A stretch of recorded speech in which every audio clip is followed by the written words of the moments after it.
अच्छा, दूसरी चीज ये आ जाए, मैं अब आपको बताऊं। जी। देखें, इसे हुब्बे अली ना समझे, हम्म। इसे बुग़्ज़े माविया समझे। हम्म।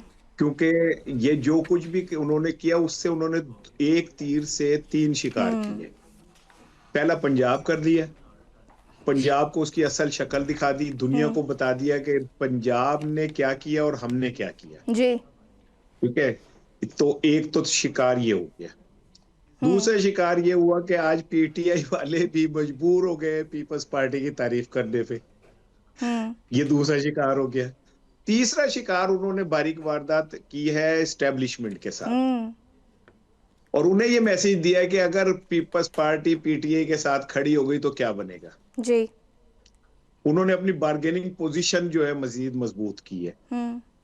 अगर वो ऐसा ना भी करते तो सुहेल अफरीदी ने तो आना ही आना था। और हम्म। सुहेल अफरीदी, हाँ, लेकिन मैं ये छोटेपन की बात नहीं करनी चाहिए।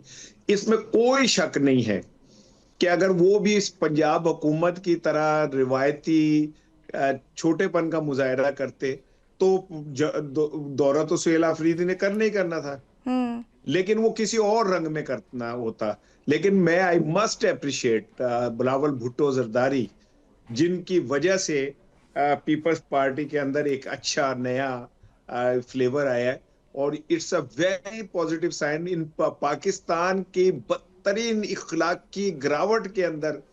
अगर सईद गनी ने हम्म। सीएम का इस्तकबाल किया है, तो मैं समझता हूँ कि इससे एक अरसे बाद मुझे एक अच्छी खबर नजर आई है, हम्म। पॉजिटिव नजर आई है। हम्म। It's a wonderful.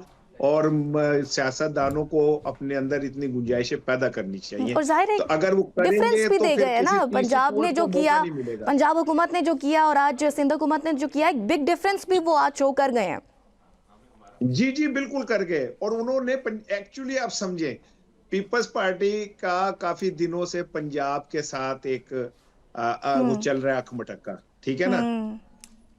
अब उन्होंने बदला लिया, हम्म। और बदला बड़ा खूबसूरत लिया कि हम्म। उन्होंने पूरी दुनिया को यह दिखा दिया कि जर्फ का फर्क क्या होता है। हम्म।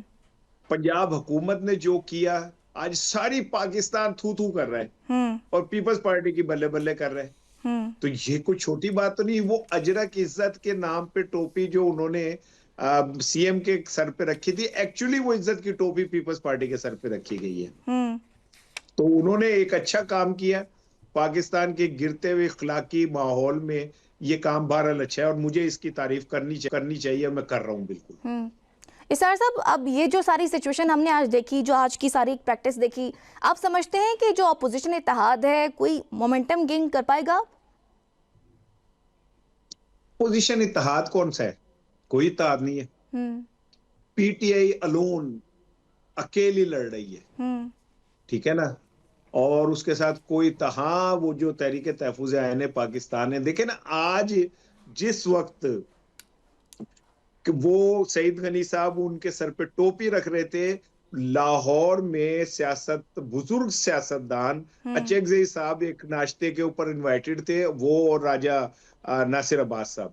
तो जिनके घर में नाश्ता था, उस उनके घर में पुलिस आ गई, और उन्होंने कहा कि ये सामान सामान उठाएं, यहाँ कुछ नहीं होने देंगे हम। हम्म। आप अंदाजा करें कि पंजाब के लिए कहा जाता है बड़े खुले दिल के लोग होते हैं, और सबको को खुले दिल से वेलकम करते हैं। हमने किन तंग नजर लोगों को बिठा दिया कि वो उन्होंने पंजाब का इमेज ही तबाह करके रख दिया। हम्म। और ये जो आप कह रही है ना कि अलायंस वाली बात, तो पीटीआई के साथ किसने खड़ा होना, किसमें इतनी हिम्मत है कि हम्म। वो अपने सब कुछ दाव पे लगा दे। क्योंकि पीटीआई वाले और इमरान खान तो सब कुछ दाव पे लगा के खेल रहे हैं ना अपना। वो उनके पास वापसी का कोई रास्ता नहीं है। और यहाँ पे जितने भी सौदागर हैं सियासत के, हम्म। कोई भी इस जगह पे नहीं जा सकता कि वो अपना सब कुछ दाव पे लगा के खड़े हो जाए। लेकिन सर, आगे अगर 28वीं तरमीम आती है तो फिर पीपल्स पार्टी का भी तो सब कुछ दांव पर लग सकता है। तो जो बचा था वो लुटाने के लिए आए हैं, कि और क्या है। आखिरी गीत सुनाने के लिए आखिरी गीत सुना रहे हैं ये और सारे। हुकूमत भी बड़ी कॉन्फिडेंट होती है कि इनको तो हम मना ही लेंगे, किनको? पीपल्स पार्टी वालों को। पीपल्स पार्टी और हुकूमत के दरमियान रिश्ता वो मियाँ बीवी का है। जो बीवी जब मर्जी चाहे रूठ के चली जाती है, लेकिन ना वो तलाक लेती है, ना वो घर छोड़ती है। हम्म। वो वहीं की वहीं रहती है। ठीक। तो क्या कहते हैं, क्योंकि ऊपर जो बैठे हुए हैं ना डरे हैं, वो तलाक होने नहीं देते। ठीक है नाज़रीन, यहाँ पे एक छोटी सी ब्रेक शामिल करेंगे, ब्रेक के बाद दोबारा हाजिर होंगे।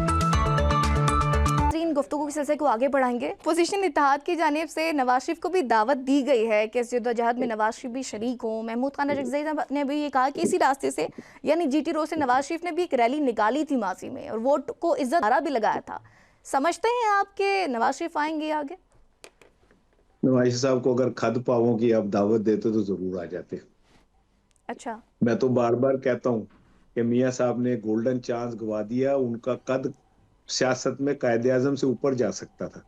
और खुदा की कसम मैं संजीदगी से कह रहा हूँ, अगर 8 फरवरी को वो ये कह देते कि मैं हार गया हूँ और मैं वोट को इज्जत देते हुए जो जीता है उनको कहता हूँ कि हुकूमत बनाए, कि नवाज शरीफ की आप सोच नहीं सकते थे कद कहाँ चला जाता।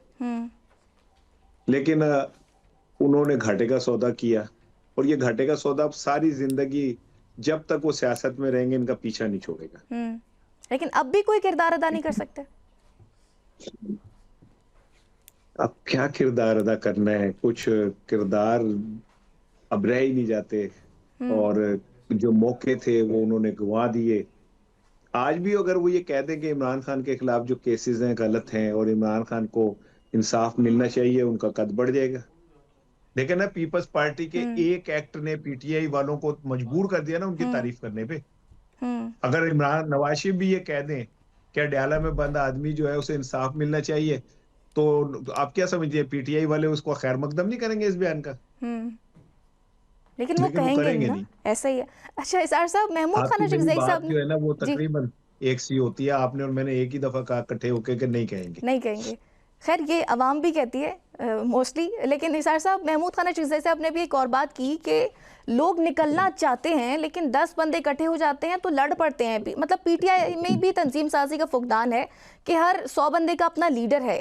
इतनी बड़ी पार्टी है, इसमें ये बड़ा फॉल्ट नहीं है? आप नहीं समझते?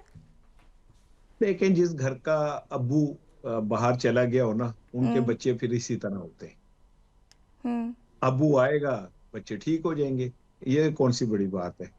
जब घर का अब्बू ना हो तो फिर बच्चे आपस में इसी तरह लड़ते हैं। आपने कोई स्कूल में पढ़ी है, आप माशाल्लाह मेरे ख्याल अभी भी 9th कर रही हैं। लेकिन सर फिर पीछे जो घर वाले हैं उनकी भी तो कहीं ना कहीं थोड़ी जिम्मेदारी आयद होती है ना। जाहिर अब्बू नहीं है तो फिर फैमिली वाले तो किरदार अदा करेंगे। जेल में डाल दिया जाए, घर वालों को जेल में डाल दिया जाए तो फिर क्या करेंगे आप?